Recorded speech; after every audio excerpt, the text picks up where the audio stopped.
Boa noite, meus irmãos. Nós vamos ouvir a mensagem da Palavra de Deus e eu convido aos irmãos a abrirem as suas Bíblias no livro de Números, capítulo 13, versículo 1. Vamos ler o texto de Números, capítulo 13. O texto que nós vamos ler é um texto bem conhecido, um texto que nós já ouvimos outras mensagens falando sobre este texto, e em Números capítulo 13, versículo 1, 2 e 3, diz assim: E falou o Senhor a Moisés, dizendo: Envia homens que espiem a terra de Canaã, que eu hei de dar aos filhos de Israel. De cada tribo de seus pais enviareis um homem, sendo cada um príncipe entre eles. E os enviou Moisés do deserto de Parã, segundo a ordem do Senhor. Todos aqueles homens eram cabeças dos filhos de Israel. Eu vou pedir agora para que você pule para o versículo 33. Números 13, o versículo 33. Também vimos ali gigantes, filhos de Anak, descendentes dos gigantes, e éramos aos nossos olhos como gafanhotos, e assim também éramos aos seus olhos. Nós já oramos, pedimos a Deus que nos abençoe neste culto, nesta mensagem, e nós também temos orado pela mensagem que é postada na internet. Peço aos irmãos que continuem compartilhando. É o mais importante de tudo, compartilhar o vídeo, tá bem? Então, continue para que a palavra de Deus chegue a mais pessoas. O texto de hoje, em Números 13, versículo 33, é o versículo central da nossa mensagem. Nós lemos que naquele momento, no capítulo 13, em que Deus ele manda Moisés separar 12 homens, líderes de cada um das suas famílias, os príncipes, os cabeças, e eles iriam então até a terra prometida fazer uma sondagem. Eles iriam espiar a terra. Eles foram enviados. O texto ele conta exatamente esta história, e nós encontramos que no versículo 33 do capítulo 13, conta a história do retorno também. Conta a história, o momento em que eles retornaram e deram relatório sobre o que eles haviam visto naquela terra. Então, quando eles saíram, eu acho que de maneira nenhuma eles imaginaram o que estaria pela frente. Quando eles retornaram, também os que receberam a notícia, eu acredito também que eles não tinham muita ideia, ou melhor dizendo, as notícias que vieram daqueles 12 homens foi muito diferente do que eles esperavam. Você encontra aqui que daqueles homens, 10 deles, eles falaram que aquela terra, elas eram povoadas por homens que eles chamaram de gigantes, filhos de Anak. E eles disseram: nós somos tão frágeis, tão pequenos, nós somos tão, impossível será uma guerra, uma batalha entre nós e nós vencermos, porque a diferença de poder entre esses e nós é como se eles fossem gigantes e nós simples gafanhotos. Então, quando nós começamos a ler a Bíblia, lendo os demais capítulos, capítulo 14, 15, 16 de Números, nós encontramos que faltava apenas 11 dias para o povo entrar na terra prometida. Eles não sabiam disso, mas nós já sabemos que aqueles homens eles estavam prestes a entrar na terra prometida depois de tantos e tantos anos vivendo no deserto. E eles ainda, quero dizer mais, já tinham experimentado, mesmo durante o deserto, as bênçãos de Deus. Eles haviam experimentado o poder de Deus, o cuidado de Deus. Já é do conhecimento, não preciso gastar tempo com isso, mas se você já é crente já há mais de algum tempo, você já conhece a história em que o povo de Israel passou pelo deserto e Deus deu o maná, Deus sustentou, Deus protegeu, Deus abriu o Mar Vermelho. Toda a história é muito conhecida. E então eles estão prestes a chegar no fim da sua jornada, no descanso prometido por Deus, a tal terra prometida. Nós encontramos no versículo 32 do mesmo texto de Números, capítulo 13, um versículo antes, diz: e infamaram a terra que tinham espiado, dizendo aos filhos de Israel: a terra pelo qual passamos a espiá-la é terra que consome os seus moradores, e todo o povo que vimos nela são homens de grande estatura. O que nós encontramos aqui é que aqueles homens, eles começam então a difamar a terra.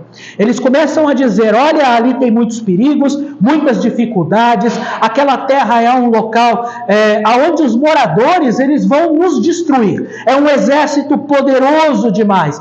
Está escrito nesse texto do versículo 32, você vê aí na tela, eles infamaram ou difamaram a terra. Então aí você começa a perceber, trazendo para os dias de hoje, tanto sacrifício, tantos anos para conseguir passar pelo deserto, tanto tempo para conseguir chegar aonde Deus queria que eles chegassem, e eles então chegam ao Natal, terra prometida, e chegando lá tem como a gente pode dizer, tem lá um movimento sem terra. Invadiram tudo a terra. Já pensou você comprar a sua terra, Regi, lá, e de repente você vai querer vender a sua terra, e aí você fica sabendo, sabe, o seu terreno aqui foi invadido.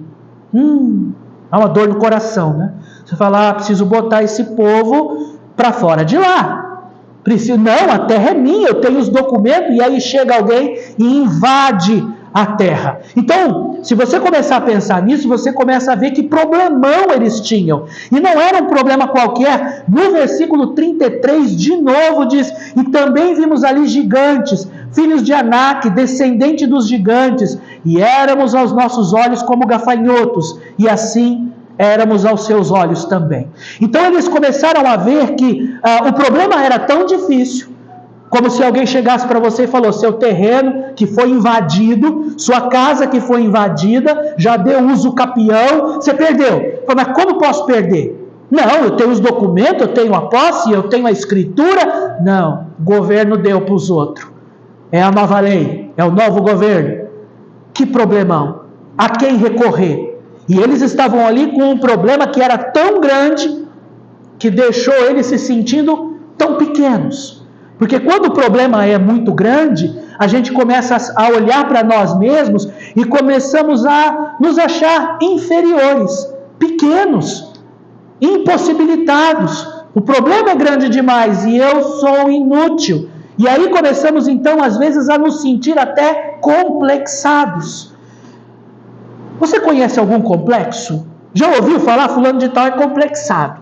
Fulano de tal tem complexo. Eu já ouvi falar de complexo de inferioridade. A pessoa nunca se acha capaz, nunca acha que vai conseguir. Ela sempre está se diminuindo, cresceu, ouvindo que ela não prestava, que ela não conseguia, que ela era muito burra. E aí ela acaba criando um complexo de inferioridade. Da mesma forma, nós conhecemos pessoas que têm complexo de superioridade. Porque eu sou o cara, porque eu consigo, eu não escuto ninguém, eu não recebo conselho de ninguém, e a pessoa então ela tem esse complexo de superioridade. Outro complexo, por exemplo, é o complexo do peso.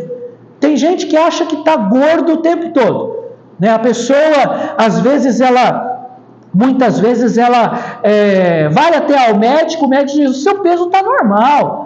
Você não está gorda, mas eu estou gorda, e aí a pessoa até mesmo acaba tendo complicações na sua vida, como por exemplo a anorexia, em que a pessoa ela olha no espelho, mas ela não se enxerga na imagem que ela está vendo.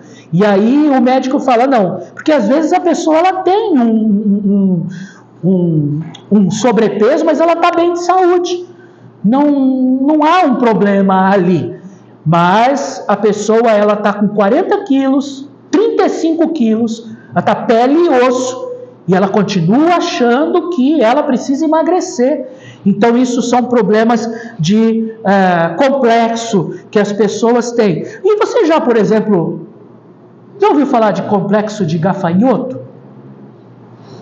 Complexo de gafanhoto é um aqui que nós encontramos nesse versículo 33.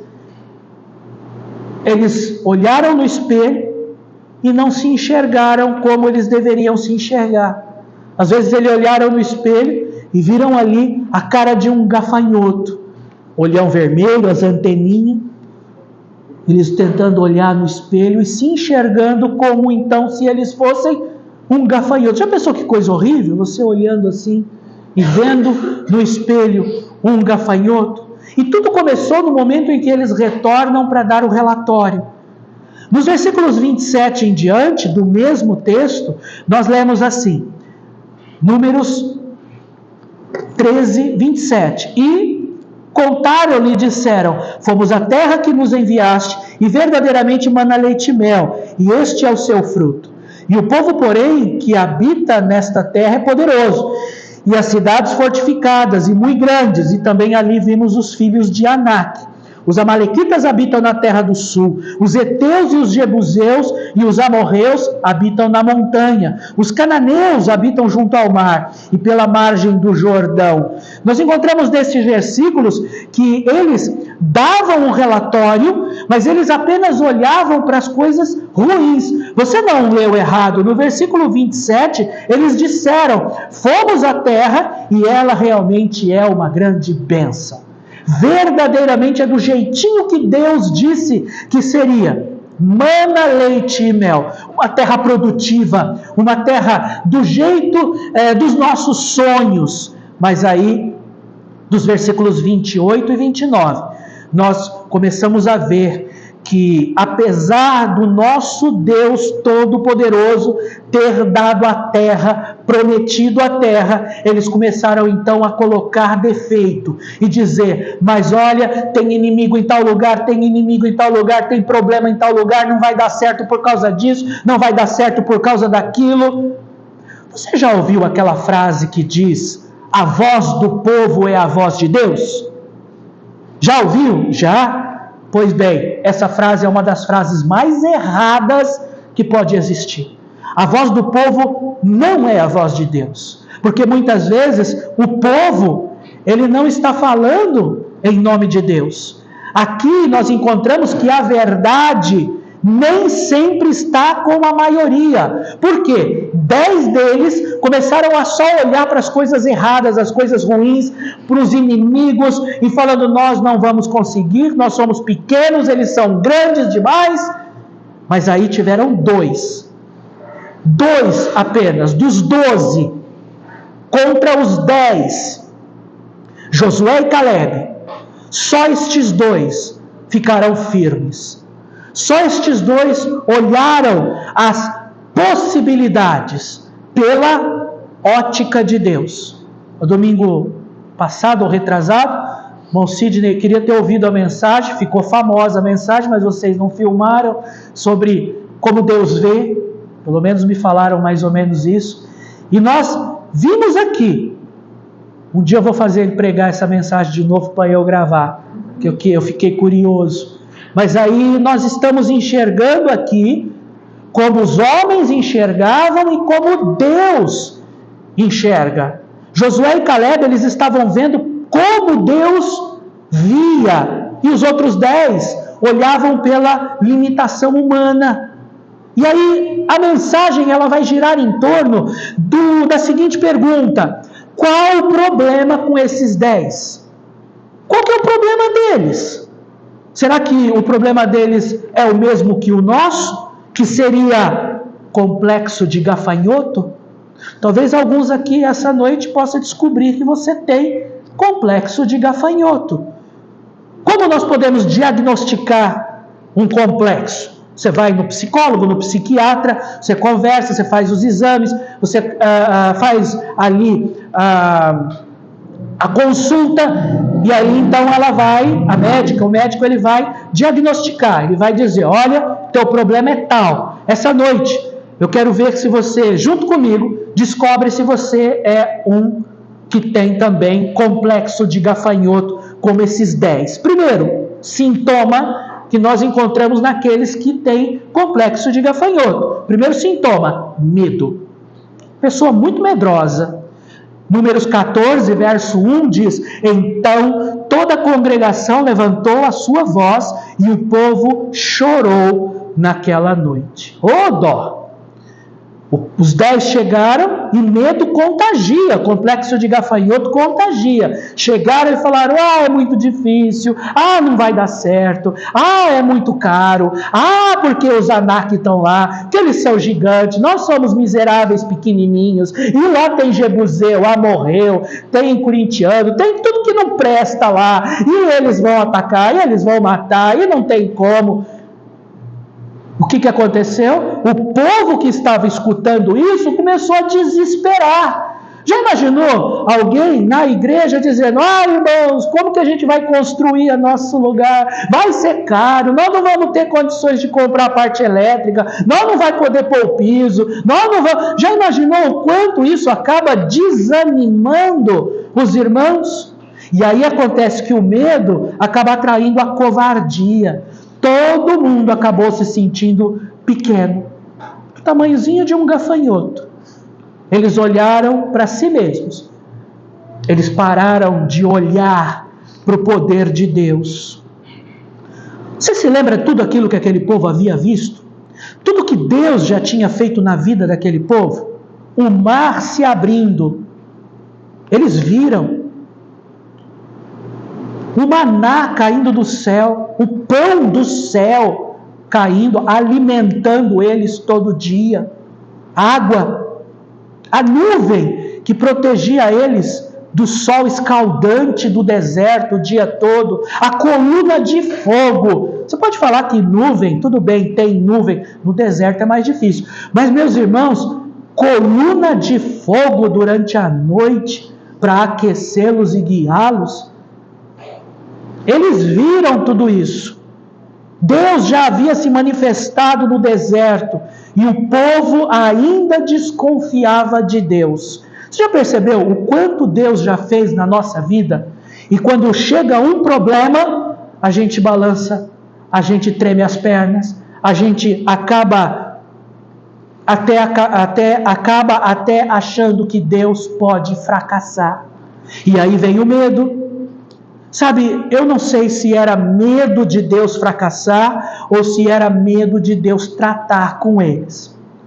Porque às vezes quando Deus começa a se manifestar, Ele também começa a deixar a sua palavra e exigir de nós uma vida correta, santa, justa. Mas aí quando os problemas começam a aparecer, seja tanto para nos ensinar, seja tanto para nos moldar, seja tanto para nos provar, muitas vezes nós fugimos, desistimos, nós temos medo. E esse é talvez o pior defeito do gafanhoto. Você já ouviu falar de nuvem de gafanhoto? Nuvem de gafanhoto são milhões, talvez bilhões de gafanhotos. Os gafanhotos estão todos juntos.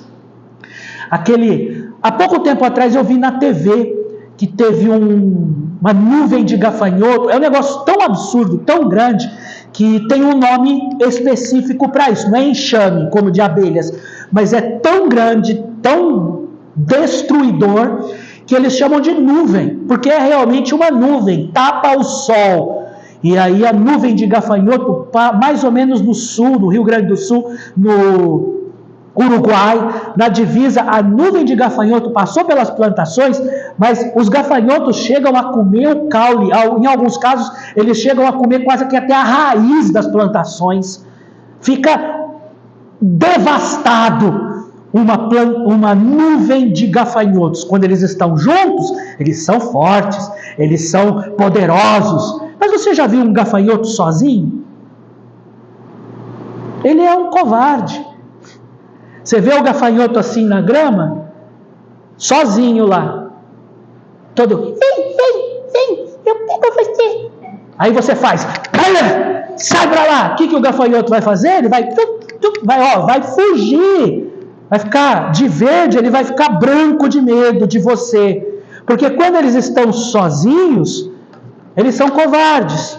O que nós encontramos aqui é que sozinhos, eles são medrosos. Nós não vamos ler porque a gente precisa ganhar tempo, mas em Romanos fala que nós precisamos ser soldados. Vários textos bíblicos diz que nós precisamos agir como soldados, soldados da obra de Deus, militantes, soldados. A palavra soldado significa que você precisa enfrentar. Um soldado de Deus, valoroso, ele não foge, mas ele vai. Eu assisti um filme com a minha esposa ontem, estava curioso para assistir aquele filme, Oppenheimer,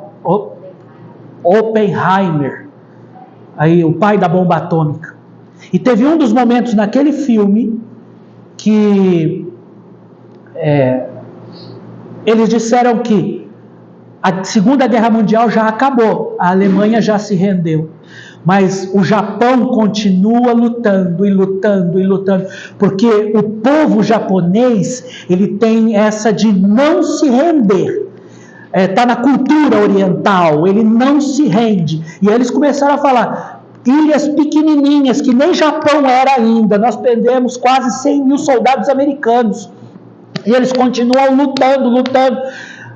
A famosa palavra que foi criada, kamikaze, porque eles iam atacando, e quando acabava a munição, quando acabava, eles se jogavam com o avião em cima, e se matava para destruir o inimigo. Então, não nos rendemos. Por isso, então, eles decidiram jogar 2 bombas atômicas no Japão, porque senão eles falaram, nós vamos perder mais de 1 milhão de soldados para conseguir vencer essa guerra. Eles não se rendem. Os soldados de Deus não podem se render. Nós precisamos avançar sempre. No texto, 2 Timóteo, capítulo 1, verso 7.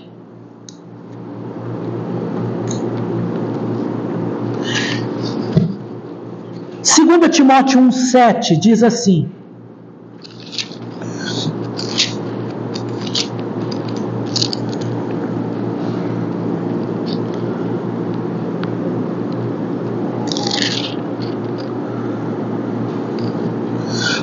porque Deus não nos deu espírito de temor, mas de fortaleza e de amor e de moderação.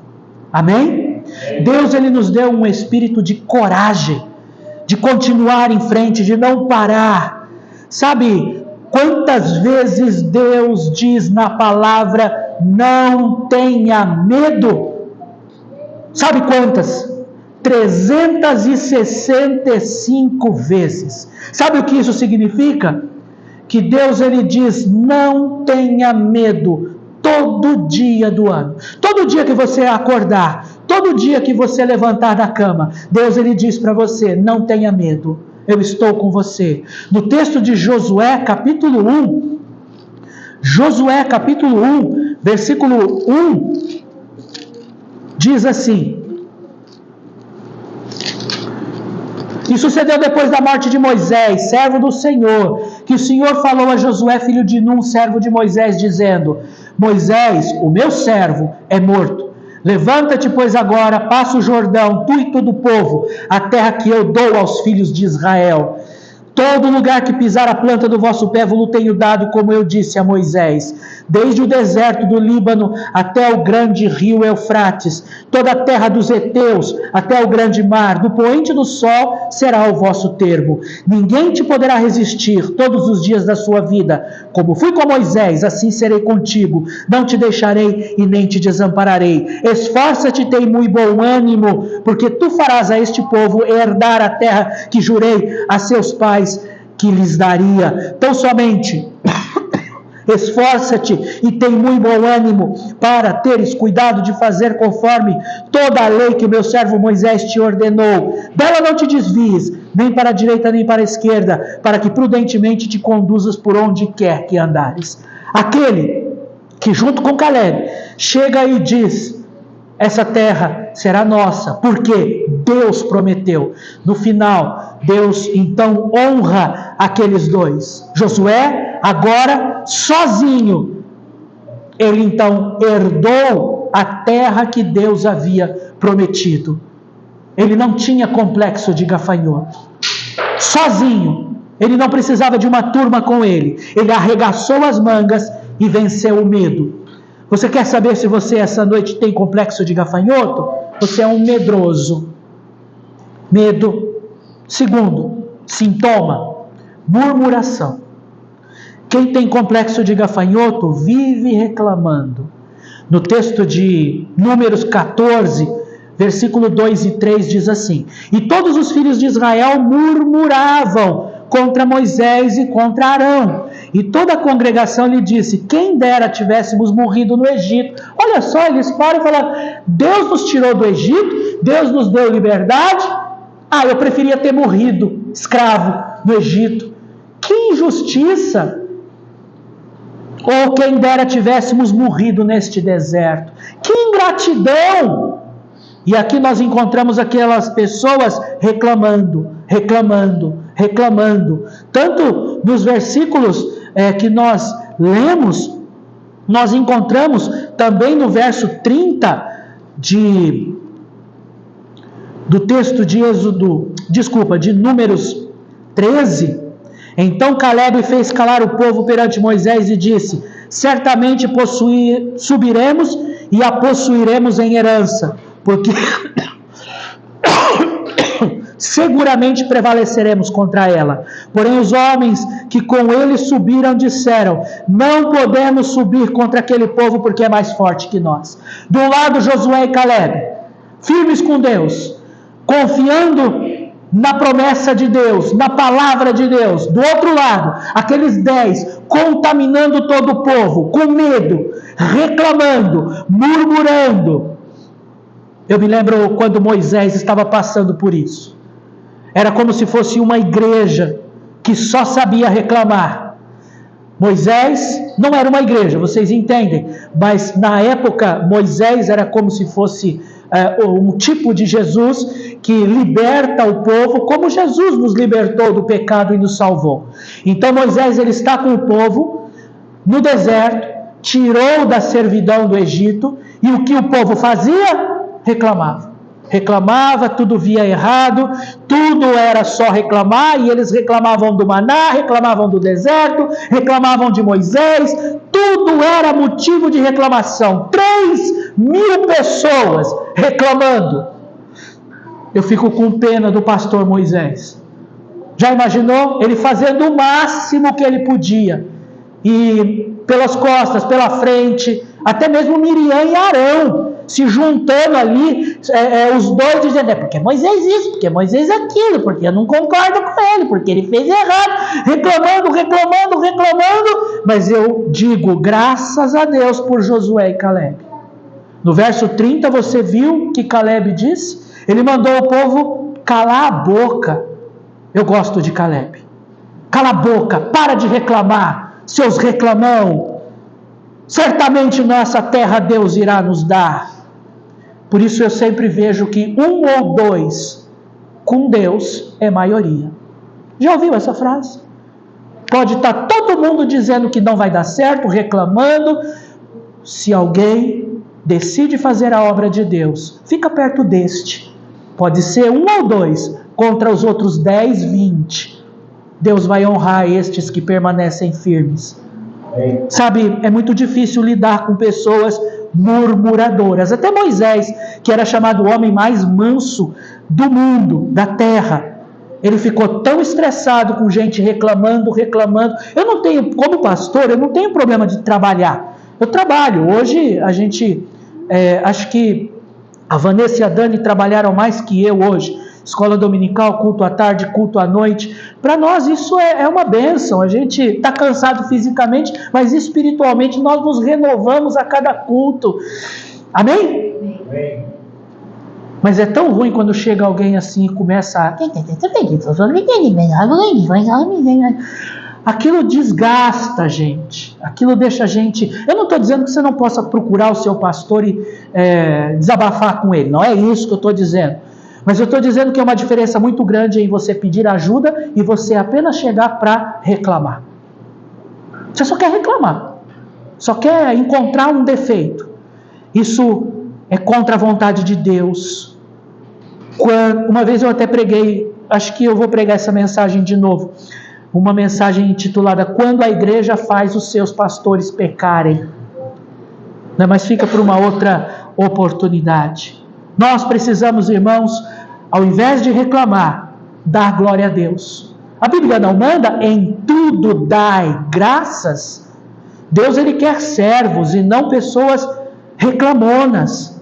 Sabe, esse é um sintoma de pessoas derrotadas. Só reclamam, acham defeito em tudo. E isso está em contraste com o que a Bíblia diz em Filipenses, capítulo 4, verso 13, do texto de Filipenses 4, verso 13, diz assim: posso todas as coisas em Cristo que me fortalece. Amém?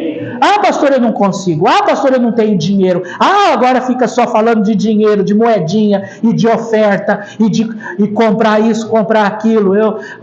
Por que tanta reclamação? Deus, Ele pode te dar um serviço que você ganha bem, para você ser uma bênção na obra de Deus, amém ou não? Deus, Ele pode te dar condições, saúde para você trabalhar. Deus pode fazer com que a gente logo esteja...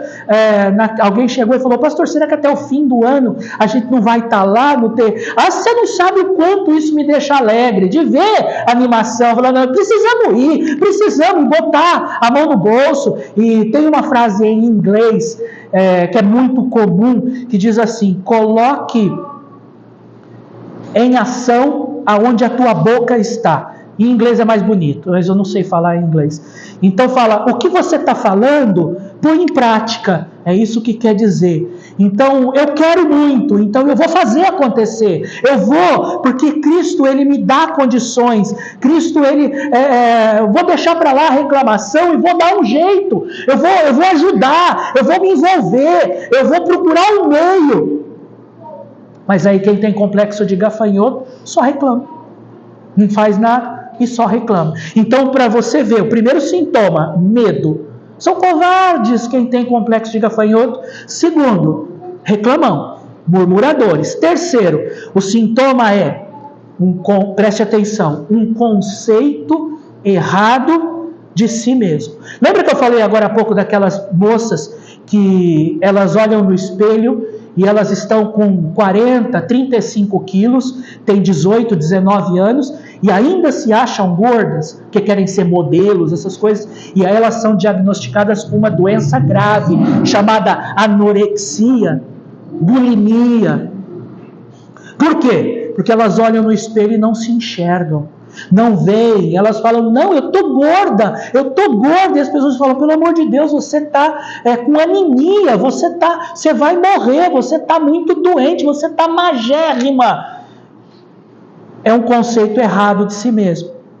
Você viu no versículo 33, nós lemos, Números 13 e 33, também ali vimos gigantes, filhos de Anak, descendentes dos gigantes, e veja aqui, e éramos aos nossos olhos como gafanhotos. Quem disse que eles eram gafanhotos? Quem que falou? Quem mandou um WhatsApp para eles dizendo, vocês são gafanhotos? Nananana. Quem foi? Ninguém. Foi da cabeça deles. Eles pararam, viram aquele exército enorme e falaram, oh meu Deus, nós somos pequenos, frágeis, bocós, somos gafanhotos. Ninguém tinha falado para eles que eles eram gafanhotos. Era uma ideia errada de si mesmos. Se você ver, por exemplo, Provérbios 23, 7, no texto de Provérbios 23, versículo 7, diz assim: Porque, como imaginou no seu coração, assim é ele. Come e bebe, te disse ele, porém o seu coração não está contigo. A primeira parte do versículo, como imaginou no coração, você é o que você pensa. Quem é você? Eu sou um servo de Deus. Amém? Amém. Agora, se eu perguntar para você, quem é você? E você fala, eu sou um inútil, pastor. Eu sou um fraco. Eu sou alguém que nunca deu certo na vida. Sou uma pessoa...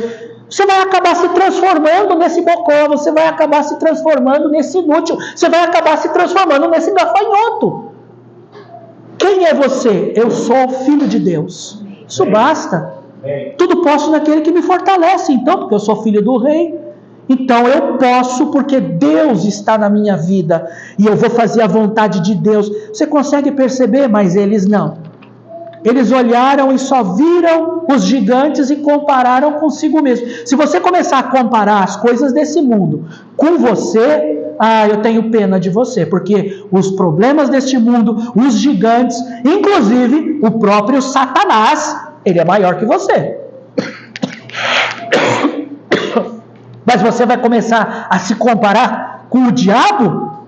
Você vai começar a se comparar com os problemas da vida? Você precisa comparar com Deus. Se eles tivessem olhado com os olhos de Deus, se eles tivessem enxergado como Deus enxergava, se eles tivessem enxergado como Josué e Caleb tinham enxergado, a visão deles teria sido diferente. Eles veriam oportunidades e não problemas. Fui mandado embora do emprego. Triste, complicado. Arrumei um outro serviço, não ganho nem tão bem. Mas olha as oportunidades, as almas que você pode ganhar. O que você pode crescer com toda essa experiência. Se eles tivessem olhado com os olhos de Deus. Tem uma historinha, não sei se ela é real, mas ela é bonitinha e dá um significado muito importante. Havia então uma empresa que vendia sapatos. E esta empresa queria expandir para o mundo todo. Então eles pegaram muitos vendedores e enviaram para muitas capitais. Desculpa, irmãos. Para muitas capitais no mundo todo. E alguns daqueles, por sorteio, acabaram indo para alguns países da Ásia, da África, não sei. E quando eles retornaram para a sede nos Estados Unidos, eles fizeram uma reunião para dar os relatórios e um deles estava muito bravo. Ele disse, foi uma pegadinha, que não é possível, vocês me mandaram para um lugar horrível de vender sapato. Não vende sapato. Porque eu cheguei lá, e quando eu cheguei lá e fui oferecer para tentar montar a loja, montar a fábrica, eu descobri que da cultura deles, eles não usam sapato. Eles não sabem nem o que é sapato. Eles riram na minha cara quando eu fui oferecer o sapato. Eles riram, falaram aqui tentando, não, você não vai botar nada no meu pé não, tal. Eu odeio vocês. No meio deles havia um, tipo Josué e Caleb, que olhou para aquilo e falou, eu quero ir para lá. Eu preciso ir para lá, eu deixo, mas você pegou uma das melhores cidades para implantar uma super loja, mas não quero, pode ficar para você, eu quero ir para esse lugar. E mandaram. Ele foi para essa cidade e ele se tornou o maior vendedor da empresa. A maior loja, lá foi instalada a maior fábrica. Sabe por quê? Porque quando ele chegou lá, ele não chegou vendendo sapato. Ele chegou vendendo proteção para os pés. Ele chegou vendendo conforto. Ele chegou vendendo proteção, as botas protegiam contra as cobras venenosas. Ele chegou mostrando que aquela feridas no pé de pisar em galhos e pregos podia evitar com o solado especial. Você entende como é diferente quando uma pessoa tem uma visão de oportunidade? O que Deus pode fazer através de você no lugar que Ele te colocou? O que Deus pode fazer com você e através de você? As oportunidades, olhe para as oportunidades e não para as suas limitações. Veja o que Deus pode fazer através de você. E aí aparece o primeiro gigante na sua frente. E aí você quer parar? Você quer desistir? Você quer voltar para trás? Não, meus irmãos. A Bíblia fala olhando para Cristo, autor e consumador. Se você olhar para si mesmo, você vai ver um gafanhoto. Alguém inútil, fraco, alguém que não vai conseguir vencer aquela luta. Mas você precisa lembrar que em Hebreus, o nosso Deus, ele disse, olha para Jesus. Ele é o autor e consumador da nossa fé. Precisamos olhar para Cristo. E eu termino essa mensagem dizendo, em último lugar, o último sintoma. Eles eram medrosos, murmuradores, tinham um conceito errado deles mesmos, e em último lugar, eles tinham um conceito errado dos gigantes. Eles eram enormes, eu não duvido disso. Eles deveriam ser fortões, grandões. Eu não sei se você tem alguns nomes nos filmes, né? Eu sou meio antigo, então eu me lembro, por exemplo, do Schwarzenegger. Talvez você nem sabe quem é, né? O Stallone, fortão, Rambo, né? Lembra, o Sidney é dessa época.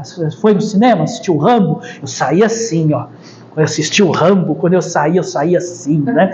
Assistiu o The Rock, do Dwayne Johnson, entendeu? Eu imagino que era um monte de soldado assim, um monte que estava. Eu acredito que eles eram realmente grandalhões, eu não duvido. Mas entenda, eles não eram maiores que Deus. Eles não eram maiores que o Deus de Israel.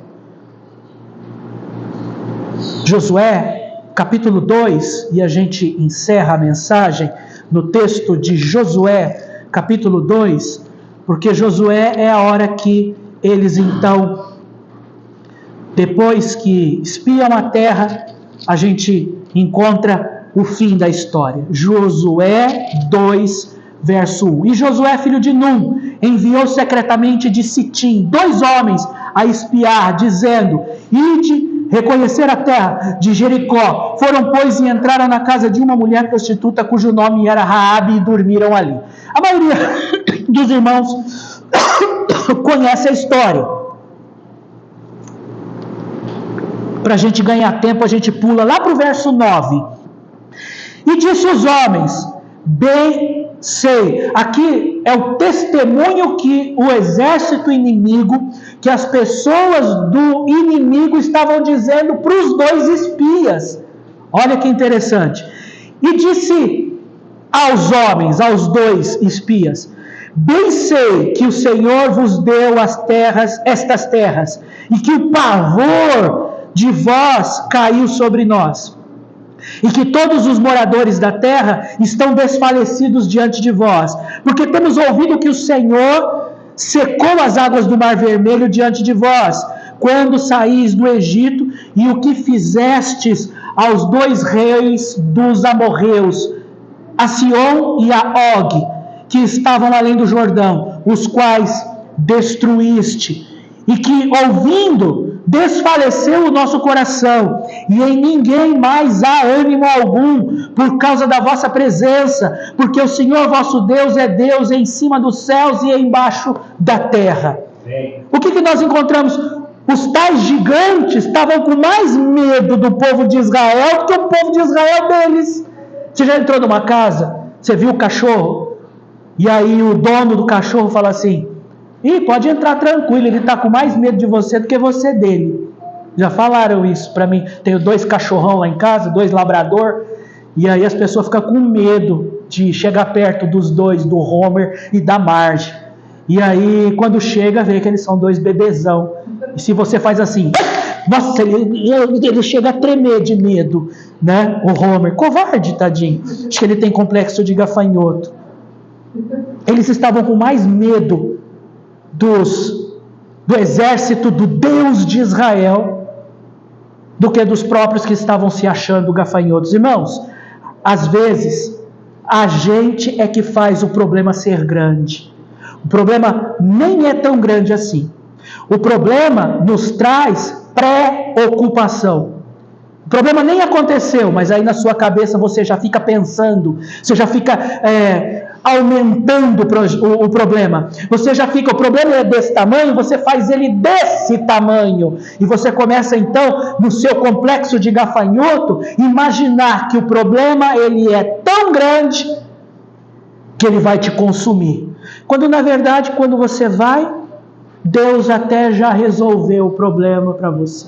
Já aconteceu com você? Comigo aconteceu umas par de vezes.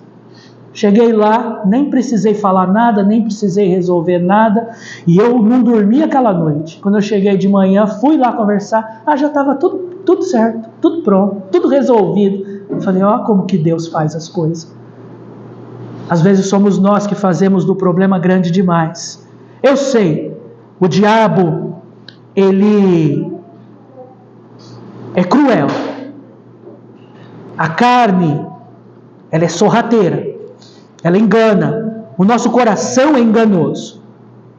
Os problemas, eles vêm, eles acontecem, mas o nosso Deus soluciona. O nosso Deus, Ele cuida de nós. Os nossos problemas não são maiores que o nosso Deus. Amém? Às vezes você parou e falou, puxa vida, eu estou passando por algum problema muito grande, estou com medo, pastor. E às vezes você nem reparou, mas você está reclamando demais. Para de reclamar e começa a orar. Para de olhar para si mesmo, porque você realmente não consegue. Mas o Deus que habita em você, este sim, te dá força e condições de você superar qualquer problema. Amém? Sabe por quê? Porque às vezes o problema nem tão grande é assim. Às vezes o problema está mais com medo de você do que você dele. Que Deus possa nos abençoar. Pai, nós agradecemos, nós te louvamos, que o Senhor possa cuidar de nós, que a graça de Deus possa sempre mostrar aos irmãos que esse complexo de gafanhoto, ele é algo que nos tira da presença de Deus, que tira da nossa mente